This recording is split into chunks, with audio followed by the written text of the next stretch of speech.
Hey you, and welcome to this video where I will help you out how to block out time on Setmore. So that means that you can take a rest or telling people it's not possible to book.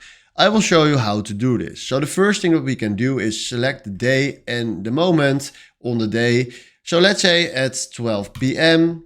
we want to block this place out. So what we're gonna do right now is not services, but we click on events, and then we say right here busy. Then we select here the time period. So let's say until 3 p.m.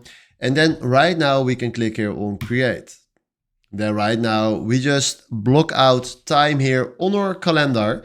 So this is the first way. And the second way is we go to settings, your profile, breaks, and then we can select here the day where we want to create a break on. So let's say Monday, and then select here the time 9 to 10:30, and then we do save. So now we created a break on this way. So these are the two ways how you can block out time on Setmore. Hopefully this was the video where I was looking for. Thanks for watching and have a wonderful day.